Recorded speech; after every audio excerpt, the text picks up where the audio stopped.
নমস্কার, আমি রাকেশ শাস্ত্রী। বলা হয় সারা বছরে 4টে রাত অত্যন্ত গুরুত্বপূর্ণ। হ্যাঁ, একটি মহাশিবরাত্রি, একটি দীপাবলি, একটি হোলি এবং আরেকটি হলো জন্মাষ্টমীর রাত।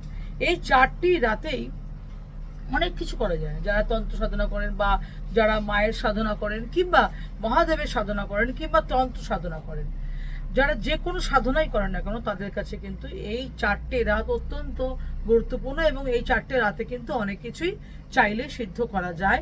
ভালো যেমন করা যায় তেমন খারাপও যেমন করা যায়। এই 4টে রাতের মধ্যে অলরেডি একটা রাত চলে গেছে শিবরাত্রি, এবং এখন যে রাত্রিটা আসতে চলেছে সেটা হচ্ছে হোলির রাত।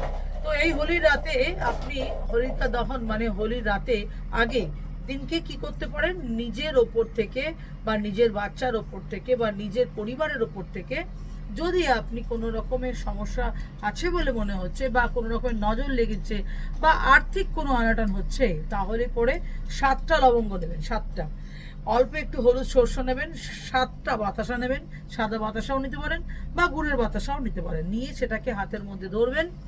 ধরে সেটিকে নিজের গায়ের চারিদিকে হয় 5বার, নয় 7বার, নয় 9বার পা থেকে মাথা অবধি পুরো ঘোরাবেন এবং তারপরে সেই জিনিসটাকে হোলিকা দহনের যে আগুন তার মধ্যে দিয়ে দেবেন।